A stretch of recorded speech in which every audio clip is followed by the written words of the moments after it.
A woman walked in and asked if the store still sold memories. I blinked, startled. The fluorescent lights hummed above, buzzing a steady, droning accompaniment to the ticking clock behind the counter. It was just past midnight, and the store smelled faintly of bleach and stale chips. Shelves of canned soup and soda lined narrow aisles, their labels reflecting in the linoleum tiles like distant, flickering signs of some other world. I'm sorry?" I said, unsure whether she was joking or confused. Her coat was black, heavy and woolen, though the air inside the store held no chill. She carried a small leather purse, worn at the edges, and her eyes were a pale green, unnervingly bright under the fluorescent glare. "Memories," she said again. Her voice was soft but steady, like someone stating a fact everyone had forgotten. "You used to sell them, bottled, packaged. I've bought some here before." I laughed nervously, tugging at the collar of my uniform. "I think you might be mistaken. We don't sell memories here. Just snacks, drinks, lottery tickets." Her gaze didn't waver. Instead, it softened. "You're new," she said. "You wouldn't remember." A chill ran down my spine. Something about the way she said it, the certainty, felt like a key turning in a lock I didn't know I owned. I frowned, glancing at the aisles. Everything looked ordinary. Soups in neat rows, soda cans stacked in triangles, the faint scent of disinfectant. But then I noticed something I couldn't explain. A narrow shelf near the back, dusted and almost invisible, holding small vials filled with liquid the color of sunlight in autumn. I blinked. The vials hadn't been there before. I think you've been imagining things," I said, trying to steady my voice. The woman tilted her head, and for a moment the humming of the lights seemed to drop a tone, dipping into something almost like breath. "No," she said and smiled faintly. "You've had it before. Everyone here has. Perhaps you just forgot." I laughed again, more nervously this time, and rubbed my temple. But already, a small fragment of thought slipped. What it was, I couldn't name. A face, maybe. A sound. The sense that I had just walked through a doorway I couldn't recall. "Would you like to buy one?" she asked, indicating the vials. "Buy?" I stammered, but my voice felt strange in my own ears. Heavy, hollow. A whisper of memory fled my mind, as if the words themselves carried it away. I shook my head. "I don't think I understand." She stepped closer, the bell over the door chiming softly, though the wind outside was still. "It's simple," she said. "You sell a memory. You take a memory. You remember differently." A receipt printer at the counter squeaked to life. I hadn't pressed anything. Out slid a slip of paper, faintly warm, the text printed in neat, looping script I didn't recognize. The words described a sunny afternoon, a picnic in a park I couldn't place. Yet I felt the corners of my mind tugged by nostalgia. A small ache grew in my chest. I had never been there, or had I? I swallowed hard and looked at her. "You've bought my memories?" I whispered. She smiled. Perhaps some you'll reclaim. Some you'll never notice were gone." Her eyes lingered on me like water pooling over stone, patient, inevitable. The store shifted. I felt it first in my ankles, the floor tilting just slightly, though nothing seemed out of level. Shelves leaned closer, their contents blurring in and out of focus. Labels changed. A jar of pickles read, "Mother's Lullaby, 1987. A box of crackers, First Heartbreak, December." I didn't recognize the handwriting, yet each word pressed against my mind like a finger, gentle but insistent. The air grew warmer, thicker, as if breathing itself had weight. The lights overhead dimmed, then brightened, flickering in slow pulses. Somewhere in the back, I thought I heard a drawer slide open and shut, though I had locked them all before my shift began. "Do you remember selling memories?" she asked softly, tilting her head. "It was always just a transaction. You handed someone a vial. They handed you a coin, or a token, and the store, it takes care of the rest." I felt it then, a hollow where a memory should be, a hollow that had no name, no face. Something was missing from my own past, though I couldn't place what. My hands shook, and I realized I'd been staring at the small vials, my fingers itching to touch them. What happens if I sell one? I asked. Ah, she said, and for the first time there was a hint of amusement in her voice. It's always your choice. But remember, every transaction changes you, even if you think it's just a bottle. The humming lights stuttered. I could hear the low, soft scratching of ink across paper, though the printer had stopped. A faint metallic scent rose from the shelves, sharp, like pennies heated in the sun. And then I noticed the mirror behind the counter, framed by cheap plastic molding. My reflection stared back, but for a blink, it wasn't quite mine. The eyes were a little too green, the expression too knowing. "Will you sell me a memory?" the woman asked, reaching toward the shelf. "Or perhaps, take one back?" I shook my head violently, trying to clear it, but as I did, another fragment of myself vanished. The smell of rain on concrete, a word I once loved, the shape of a room I had lived in. The store seemed to breathe, and with every pulse, the vials pulsed too, like tiny hearts in glass. "You've always had the choice," she said. "Even now, some are lost, some are waiting, some belong to you still if you dare claim them." The hum of the lights rose to a shriek, and the shelves leaned closer, pressing memories I had never lived against my mind. I felt dizzy, my tongue dry. The store wanted something from me, and I understood, instinctively, that it had always wanted something. I reached toward a vial, hand trembling, and the label rippled under my fingers. "Your first lie, the one you never admitted." The woman watched silently, her eyes patient, almost tender. I pulled back, but the space where the vial had been seemed to stretch, like the aisle had grown. The fluorescent glow burned against my skin. Somewhere, a clock ticked, though I couldn't find it. Finally, I whispered, I want it back." The woman's smile widened just slightly, and she stepped aside. "Then take it," she said. "But know this, the store does not forget. And neither do you. Not entirely." I grabbed the vial. This weight was heavier than I expected, cold through my fingers.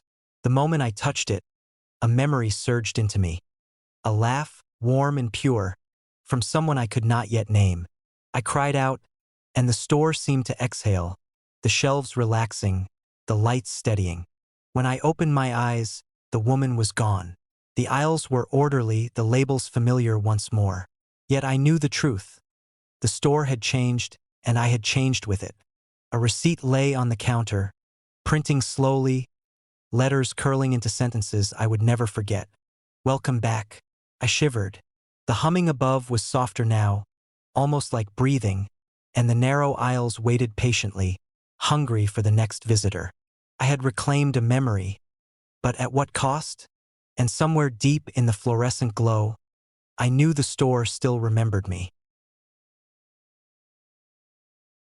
The store's soda machine dispensed a can labeled, "Open only once." I noticed it because it didn't belong. I've been coming here for years, late at night when the aisles are empty, when the fluorescent lights hum just above the edge of hearing. The shelves smell faintly of bleach and cardboard, the air stale with the heat of refrigerators and day-old coffee. I'd never seen that can before. It sat in the middle slot of the soda machine near the back, condensation running in small rivulets down its aluminum sides, catching the weak overhead glow. The label was minimal, white letters on black, and simple instructions. "Open only once." I pressed the button.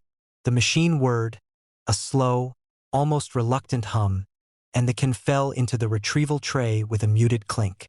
My hand closed around it. Cold, solid, familiar and yet entirely alien, as if it had always existed in some corner of my memory I could no longer reach. I held it up and inspected the tab. Tiny droplets of condensation trembled along the rim. I could hear my own breathing in the quiet store, each exhale a small disturbance in the thick, stale air. The clerk was somewhere near the front, stacking energy drinks in slow, precise movements, though the fluorescent buzz made it hard to locate him exactly. He did not look up. He never looked up at me anymore. The can seemed to pulse faintly in my palm. Not with heat exactly, but with something heavier, weightier than aluminum should allow. I traced my thumb along the tab. A soft click echoed when I pulled it, not loud, but disproportionately resonant, as if the sound had been waiting for me. The first hiss was almost welcoming, then silence, and then it began. A fragment of myself vanished. I felt it first behind my eyes, a slip of time, a word I could not recall, a face I had recognized but could not name. The store remained the same. Narrow aisles, flickering fluorescent light, the faint stink of stale chips. And yet, it was different, slightly off. The labels on the shelves seemed to shimmer, letters dancing for a heartbeat before settling back into sense. A packet of crackers read Wednesday, June, forgotten, though I did not remember what had happened that day or even that year. My hand brushed against it, and a warmth slid up my arm, an intimacy too close, too deliberate. The air was heavier now, pressing against my chest, carrying the faint scent of rain on concrete, or maybe it was something from inside me. I tried to set the can down. It would not touch the tray. My fingers closed around it as if it were part of my hand. A faint hum ran through the aluminum, like a pulse, and I realized the store itself was listening, watching, waiting. The soda machine's hum shifted, sliding up and down in tone, subtle but precise, keyed to the beat of my own heart. I remembered the clerk vaguely, the one who had greeted me in earlier nights. His face, blurred at the edges of recollection, pressed against the fog of something I could not name. Did he exist? Or had he always been just another detail in the store's memory, one I had been careless enough to forget? The first swallow of air after opening the tab carried a strange weight. My tongue felt thicker, my throat tighter, and I realized I was tasting not soda but something else. Something not mine entirely. A name, a laugh, a day of sunlight I could not place. It flowed into me, and in exchange, something slipped out, a fragment I could not grasp, though it brushed against my consciousness like a whisper. I tried to step back. The floor had shifted. The soda machine was farther away, yet closer, impossibly so, condensed to the edge of vision but still fully in reach. The aisles narrowed. Shelves leaned inward in subtle angles, rearranging themselves while I watched, cataloging the impossibilities. Every step I took was both measured and unnecessary. I could not locate the door, could not locate the clock, could not locate myself. The can trembled. I felt it like a heartbeat pressed into my palm. I knew that whatever had been inside, whatever had always been inside, was no longer contained. It flowed outward, threading through the store, through the hum of fluorescent light, through the narrow aisles, touching labels, receipts, even the air itself. I recognized a memory I did not own, a name I had never spoken, a fear I had never felt. Yet it was mine and it was not. I tried to stop it, tried to close the tab, snap it back into place. It would not obey. The tab clicked again, faint, involuntary, and I shivered, sensing that whatever choice I had made, the choice to open it, was irreversible.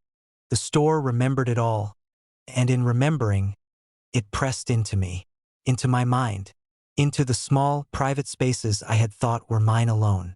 The fluorescent lights flickered in a pattern I had never seen, an erratic Morse code keyed to my pulse. My hands shook, and the cold condensation of the can seemed to seep through my skin.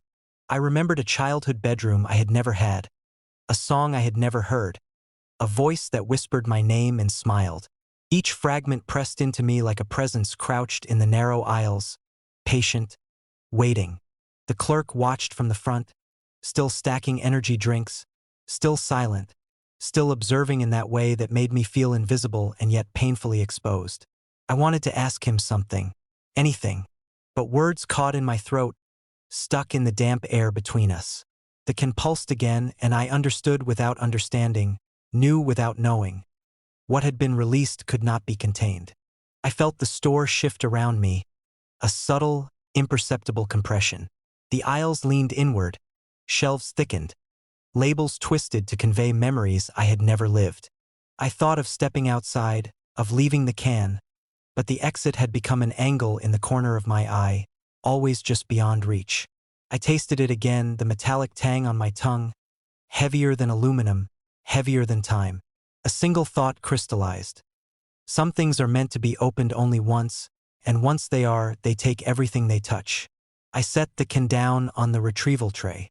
It did not settle. It floated, almost imperceptibly, the condensation dripping not downward but toward me, drawn like blood toward a heart I could not see. The humming of the machine had changed entirely. It was no longer a sound, it was presence. Awareness. Watching. Waiting. I backed away slowly, feeling the air thicken, the fluorescent lights pulse, the aisles breathe. My reflection in the glass of the refrigerator wavered. My own eyes stared back, yet they were not entirely mine. They knew something I did not, or perhaps remembered something I could no longer claim. The can remained, silent and bright, labeled clearly, open only once. I could not unsee it. I could not unremember it. And somewhere, behind the hum of fluorescent light and the quiet aisles, I knew the store had remembered me too.